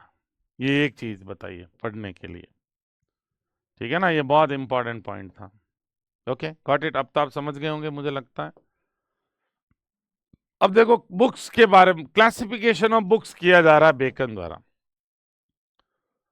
बेकन कह रहा है some books are to be tasted, कुछ किताबें चखने के लिए होती हैं। ओके, यानी ज्यादा महत्व की नहीं होती, बस थोड़ा सा पढ़ लो, बात खत्म। अदर्स टू बी स्वॉलोड, कुछ किताबें होती हैं स्वॉलो करने के लिए, निगलने के लिए, धनाधन घिट लो उनको, निगल लो, कोई काम की नहीं, बस नॉवेल्स हैं, कहानी किस्से हैं, धनाधन पढ़ लो, स्वालो घिट लो, बात खत्म, निगल लो। And some few to be chewed and digested, कुछ किताबें च्यू करने के लिए होती हैं। च्यू करना मतलब च्यू भी नहीं पढ़ते, चू ही पढ़ते हैं, चबाने के लिए और डाइजेस्ट करने के लिए होती है। हाईएस्ट वैल्यू की वो बुक्स होती हैं। तो जो मतलब कोई वैल्यू की किताबें नहीं होती, जैसे आप मैगजीन्स वगैरह पढ़ते हो ना, तो उनको आप केवल टेस्ट करते हो, अलग अलग पार्ट थोड़ा बहुत पढ़ लिया। कुछ किताबें होती हैं स्वॉलो कर लेते हो, नॉवेल्स वगैरह, स्टोरीज वगैरह धनाधन निगल लेते हो। और कुछ किताबें आप बड़े आराम से चबा चबा कर डाइजेस्ट करते हुए पढ़ते हो। जो अब देखो आगे एलोबरेट किया गया है कि some books are to be read only in parts, कुछ किताबें सिर्फ पार्ट्स में पढ़नी है, पूरा पढ़ना ही नहीं, इतनी इंपॉर्टेंट है ही नहीं। जैसे नॉवेल्स वगैरह में, सॉरी नॉवेल्स नहीं, मैगजीन्स वगैरह अपन पढ़ते हैं, अखबार पढ़ते हैं, जो हमारे इंटरेस्ट के एरियाज होते हैं उन चीजों को पढ़ते हैं पार्ट्स में। अदर्स टू बी रेड, कुछ किताबें पूरी पढ़ लेनी चाहिए, चेतन भगत जैसी या अन्य नॉवेल्स हैं, बट नॉट सीरियसली, जैसे मान लो साउथ की फिल्में आप देखो, कोई तकलीफ नहीं, मजा आता है, लेकिन दिमाग लगा लिया तो फिर देख नहीं पाओगे बाबू, है ना। धर्मेंद्र की फिल्में जो उसकी स्टंट वाली है, सनी देओल की, उनमें दिमाग लगा दिया तो फिर देख ही नहीं पाओगे, पचा ही नहीं पाओगे। But not seriously and some few, कुछ किताबें हैं टू बी रेड होलली, पूरी पढ़नी है, एंड विद डिलीजेंस, बड़ी मेहनत के साथ। डिलीजेंस यानी परिश्रम, परिश्रम के साथ पढ़ना है, अटेंशन, ध्यान से पढ़ना है, क्योंकि समझने में एफर्ट लगाने पड़ते हैं। जैसे बैकन का ऐसे आप खुद पढ़ लेते हैं तो मुझे पसीना आता क्या इतना भाई, बड़ा डिलीजेंस मांग रहा, अटेंशन मांग रहा हर चीज की तरफ, तो इसका मतलब बहुत वर्दी चीज है, पढ़ने लायक है, वर्थ रीडिंग है, तभी हम पढ़ रहे हैं, इतना टाइम दे रहे हैं। ठीक है, बात समझ गए। कुछ किताबें टेस्ट करनी है, कुछ किताबें, ये तो अलग आ गया, कुछ किताबें बस टेस्ट कर लो, कुछ किताबें निगल लो, कुछ किताबों को आराम से पचाओ, ढंग से समझ के पढ़ो। तो बुक्स की कैटेगराइज किया जा रहा, बुक्स को यहाँ पे कैटेगराइज किया जा रहा है। ओके, आगे बढ़ते हैं बाबू, ज्यादा तो नहीं पका रहा हूं बाबू, आगे देखिए। सम बुक्स आल्सो में दे, चौथे प्रकार की किताबों की बात हुई अब। Some books also may be read by deputy. Deputy का मतलब यहाँ पे कोई आपका नीचे रखा हुआ डेप्यूटी आदमी नहीं है, आपका नौकर सेवक नहीं है, या आपका अधीनस्थ नहीं है। डेप्यूटी यहाँ पे टीचर भी हो सकता है, या कोई अन्य सोर्स भी हो सकता है, जो क्या करता है, जो extracts make made of them, या उन किताबों का, या तो आपके शिक्षक टीचर की मदद से पढ़ी जा सकती है, टीचर उनको समझा दे, या एक्सट्रैक्ट्स अंश उनके, ये कहते हैं summary, summary made of them, उन किताबों की समरी भी बनी जा सकती है बाय अदर्स, अन्य लोगों के द्वारा, टीचर्स ने बना दी या अन्य लोगों ने बना दी। किताबें मतलब दूसरों की मदद से भी पढ़ी जा सकती है, समझ में खुद के नहीं पल्ले पड़े तो। But that would be only in the less important arguments, लेकिन ऐसा करना, चीजों को समराइज करना, लेस इंपॉर्टेंट आर्ग्यूमेंट में जाएगा। ऐसी किताबें लेस इंपॉर्टेंट आर्ग्यूमेंट की होगी, कम महत्व की होगी। And the meaner sort of books, ये देखो हल्के किस्म की किताबें होगी, हल्के, हल्की किस्म की किताबें होगी वो।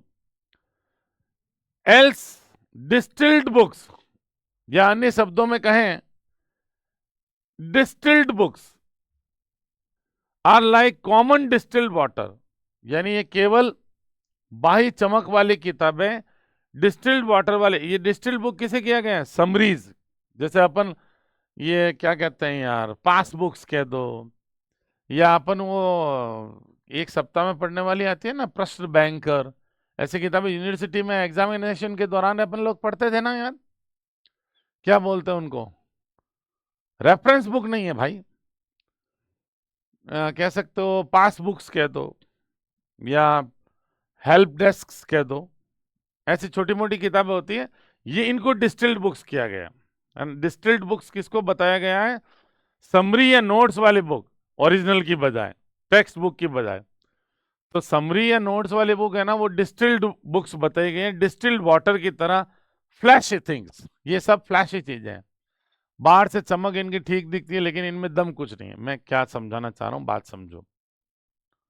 देखो ऐसा है कि आप, मैकबेथ आपके सिलेबस में है, as you like it syllabus में है, या जो भी बड़े बड़े प्लेस हैं, क्रिस्टोफर मार्लो केर, तो वो हमें पल्ले पड़ते नहीं लाइन बाय लाइन। तो हम लोग क्या करते हैं, मार्केट से ऐसी किताबें लाते हैं जो समरी हैं, क्वेश्चन आंसर दे दिए। तो ये सब इन ऐसी किताबों को बताया गया डिस्टिल्ड बुक्स। पहली बात तो ये समझो। अब डिस्टिल्ड क्यों चुना, बात समझना। आपने डिस्टिल्ड वाटर यूज किया कभी? आमतौर पर ये जो बैटरीज होती हैं, जिसमें क्या कहते हैं, अपने घर में होता है ना, इन्वर्टर्स वगैरह चलने या व्हीकल चलाने वाली बैटरीज, इनके अंदर जो पानी जाता है दोस्तों, वो डिस्टिल्ड वाटर होता है। अब डिस्टिल्ड वाटर में जो हमारे डाइजेस्टिव मिनरल्स होते हैं ना, वो सब हटा दिए जाते हैं, निकाल दिए जाते हैं, तब वो डिस्टिल बनता है। अब डिस्टिल्ड वाटर दिखता बड़ा साफ सुथरा है, लेकिन क्या आपने उसको कभी चखा है? ऐसा होगा, हालत खराब, इतना फीका होगा कि जो पानी का नेचुरल टेस्ट होता है ना, वो उसमें कुछ नहीं होता। वो बैटरी कोई काम आएगा, अपनी बैटरी फ्यूज हो जाएगी उससे उल्टा। समझ रहे हो? तो कहने का मतलब जो डिस्टिल्ड वाटर है वो दिखता बड़ा फ्लैशी है, चमकीला है, लेकिन काम का नहीं है, केवल उससे सारे मिनरल्स वगैरह हटा दिए गए। तो मान लो मैकबेथ में कोई ब्यूटीफुल डायलॉग्स हैं, आयरॉनिकल डायलॉग्स हैं, विट हैं, बहुत सारी चीजें हैं, लेकिन आपने तो मार्केट से समरी खरीदी और क्वेश्चन आंसर खरीदे। अंकल जी मेरे को तो क्वेश्चन आंसर वाली बुक दे देना। अरे क्वेश्चन आंसर वाली बुक में है तो कुछ है नहीं। शेक्सपियर के जो सेंटेंसेज है, जो उनकी ब्यूटी है, जो आयरनी है, जो आपके विट हैं, वो वहां मिलेगा क्या? सटायर हैं, ऐसी चीजें आपको उस समरी वाली किताब में मिलेगी क्या? तो आपको लगती तो डिस्टिल वाटर जैसी साफ सुथरी है, लेकिन डिस्टिल वाटर टेस्टलेस होता है।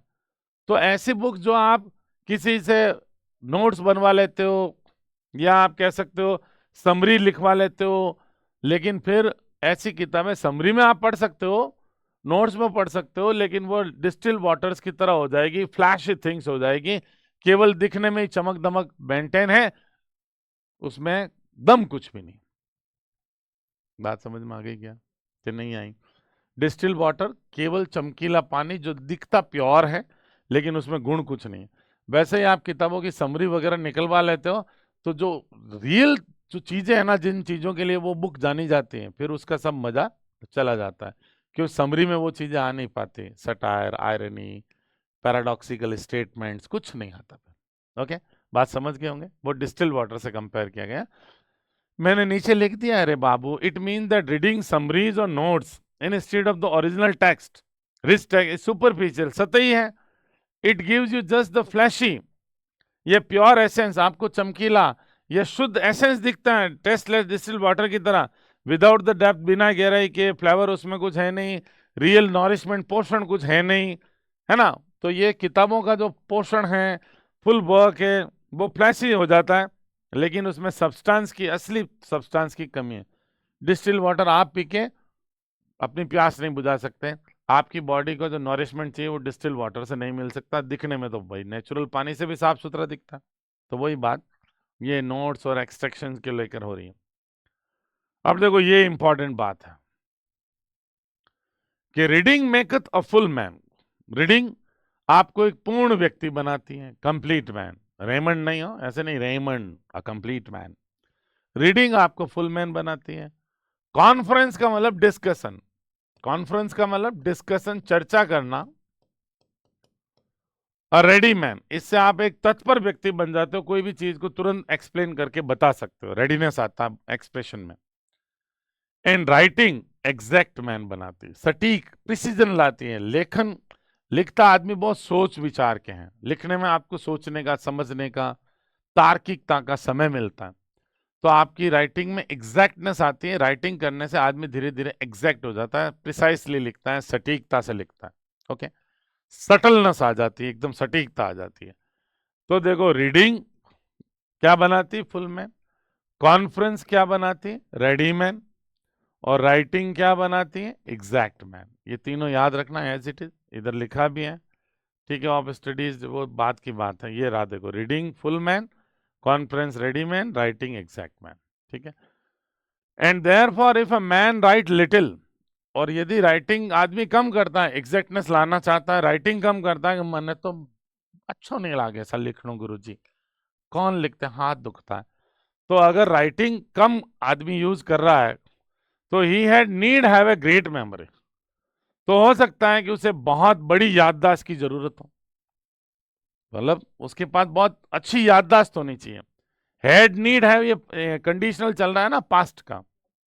तो अगर आदमी लिखना बहुत कम चाहेगा, तो उसकी बहुत बड़ी याददाश्त होगी फिर, तभी ऐसा हो सकता है। यहाँ पे आयरनिकल टोन है, ताना मारा जा रहा है।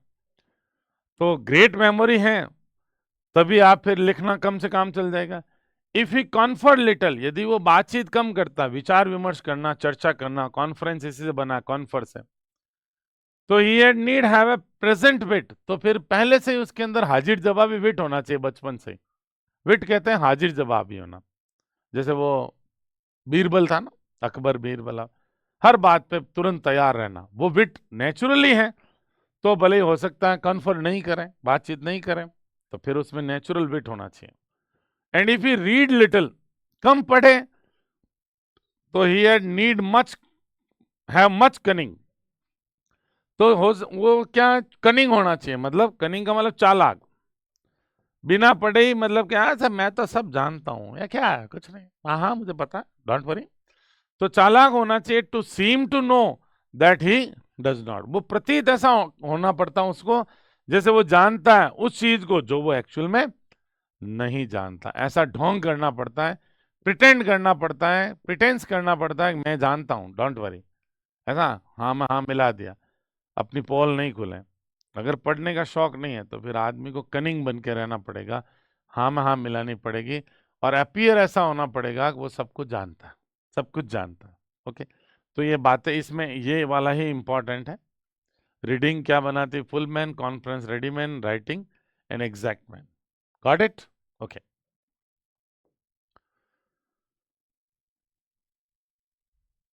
एक मिनट है ना, थोड़ा सा पानी पी लेता हूँ फिर आगे लेंगे। हाँ जी, पानी पी लिया है। यहां तक समझ में आ गया कि नहीं? First class. चलिए आगे बढ़ते हैं। बेकन को पढ़ने के लिए थोड़ी मेहनत तो करनी पड़ेगी ना भाई। देखो क्या कह रहा, हिस्ट्रीज मेक मैन वाइज। अब यहां पर बहुत इंपॉर्टेंट बात है, कौन सा सब्जेक्ट क्या करता है। बेकन भी क्या चीज थी, अब देखो सब्जेक्ट्स की वर्थ बता रहा है कि हिस्ट्रीज मेक मैन वाइज, इतिहास मनुष्य को वाइज बनाता है, क्योंकि आदमी अतीत की गलतियों से बहुत कुछ सीखता है बाबू, है ना। एंड पॉइंट्स विटी, ये देखो पॉइंट्स आपको विटी बनाता है, क्योंकि देखो बेकन उस जमाने का था जब मेटाफिजिकल पॉइंट्स थे, जॉन डन जैसे, मार्लो जैसे, ये क्या करते थे, अपनी विट से पोइट्री लिखते थे। विट में होता क्या है, ऐसे कंपैरिजंस करना है, ऐसे शब्दों का प्रयोग करना जिसे रीडर चौंक जाए और बाद में उनकी सटलनेस लगे, उपयुक्तता लगे। तो पोएट्री इमेजिनेटिव नहीं बनाती, अकॉर्डिंग टू बैकन विटी बनाती है। मैथमेटिक्स, देखो गणित क्यों पढ़ना चाहिए, आदमी को सटल बनाती है, एकदम सटीक। गणित का विद्यार्थी लगभग लगभग की बात नहीं करता, सटीकता पे रहता है। दो चीजें इधर उधर रख दो, वो गणित का आदमी एकदम अच्छी तरह से वे एंड कंसिडर करके डिसाइड करेगा कि इसमें थोड़ा डिफरेंस है। माइन्यूट डिफरेंस निकालना वो सटलनेस है। And natural philosophy, natural philosophy जो है डीप, डीप बनाती है, आदमी का थिंकिंग डीप हो जाती है। नेचुरल साइंस है, नेचुरल फिलॉसफी साइंस है। एंड मॉरल, देखो धर्म का अध्ययन, इथिक्स का अध्ययन, रिलीजियस स्क्रिप्चर्स की स्टडी करना आदमी को ग्रेव, गंभीर बनाती है। ठीक है, आगे मैंने लिखा हुआ है, डोंट वरी, अलग अलग पॉइंट्स में। और लॉजिक एंड रिटोरिक शुरू में भी लिखा हुआ है। आप तर्कशास्त्र पढ़ते हो या रिटोरिक सब्जेक्ट आपका रहा है जिसमें बोलने की कुशलता, लिखने की कुशलता, ये सब सिखाई जाती है, तो इससे आप कंटेंट कर पाते हो। कंटेंट करने का मतलब अच्छी तरह से आप अपने आप को एक्सप्रेस कर पाते हो, समझ गए? ये एक्सप्रेशन का पावर है, कंटेंट सुधर जाता है। अब देखो यहां पे लैटिन वर्ड्स यूज किए गए, एबियंट स्टडिया इन मॉरिस। अब इसका मतलब क्या है, देखो कि आगे क्लियर इंग्लिश में भी लिखा है, स्टडीज पास इनटू कैरेक्टर।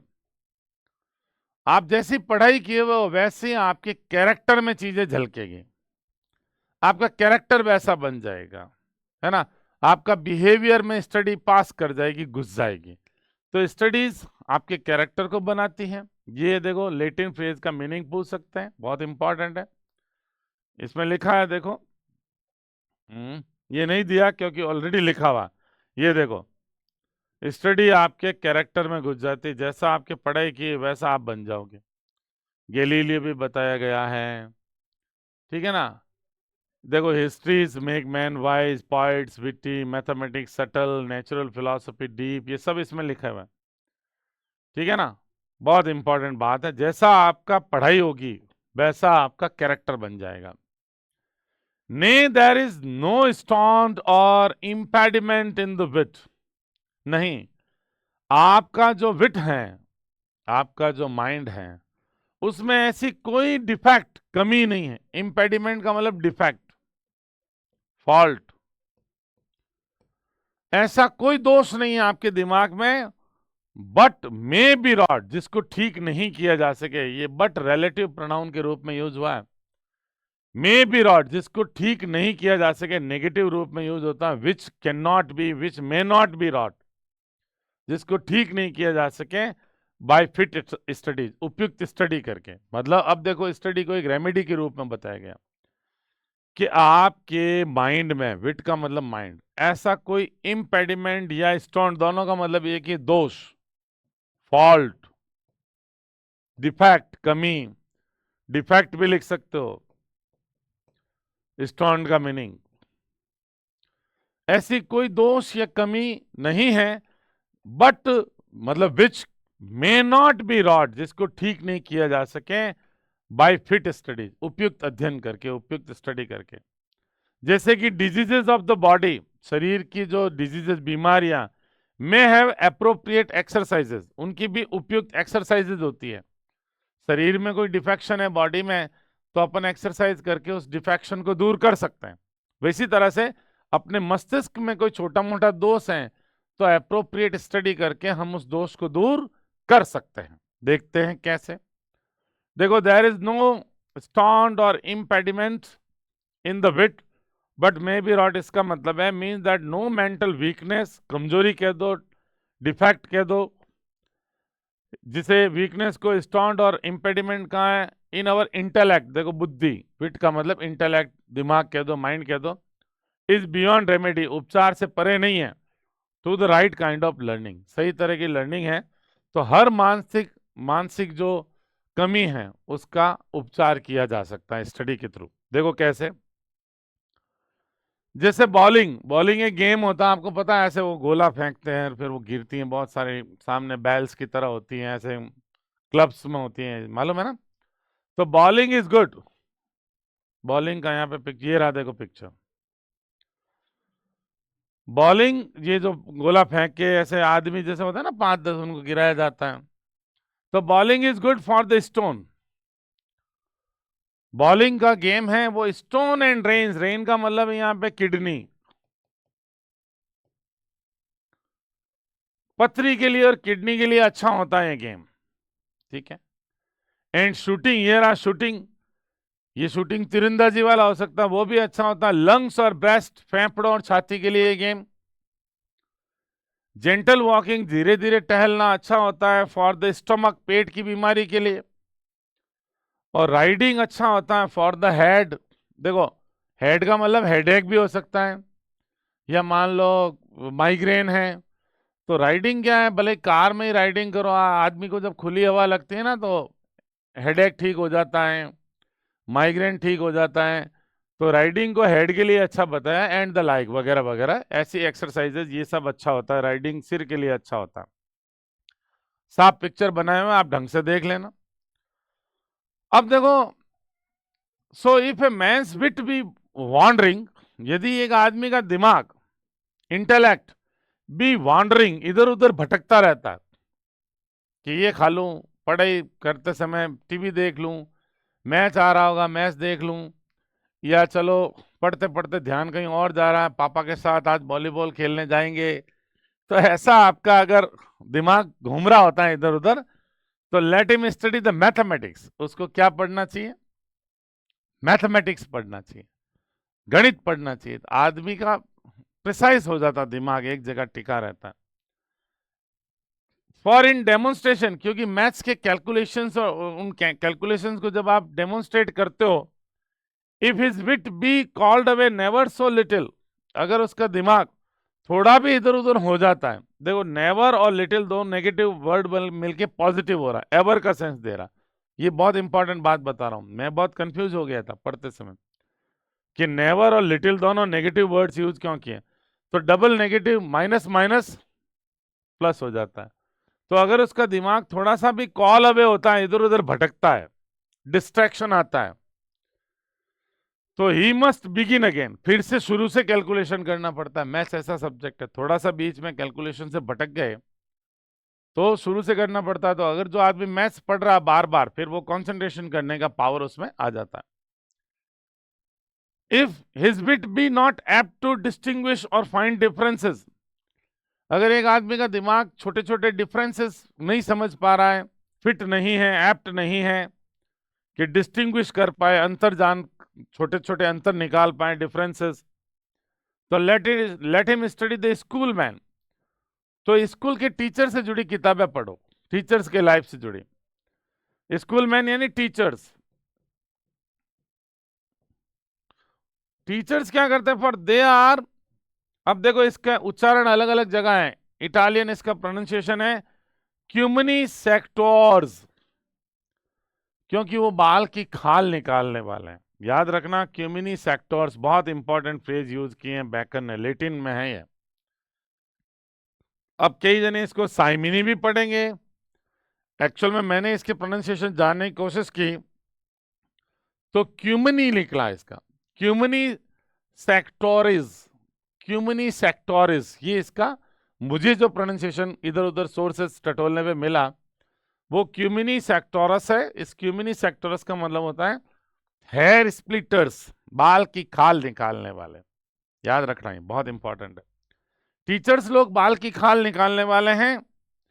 तो ऐसा आदमी जो छोटे छोटे माइन्यूट डिफरेंसेस नहीं निकाल पाता लाइफ में, फैसलों में, उसको टीचर्स की स्टडी करनी चाहिए, क्योंकि टीचर्स बाल की खाल निकालने वाले लोग होते हैं, माइन्यूट डिफरेंसेस जानते हैं। If he be not apt to beat over matters, यदि वो चीजों पे बात नहीं कर पाता ढंग से, बीट ओवर का मतलब यहां बात करना, and to call up one thing to prove and illustrate another, और एक चीज ऐसी उठा लेना जिससे दूसरी चीज अपना आप ही प्रूव हो जाए, तो ऐसा व्यक्ति बनना आपको। तो फिर लॉयर्स को पढ़ना, आपको लॉयर्स केसेस पढ़ना है, कि लॉयर एक चीज से 5 चीजें निकाल लेते हैं।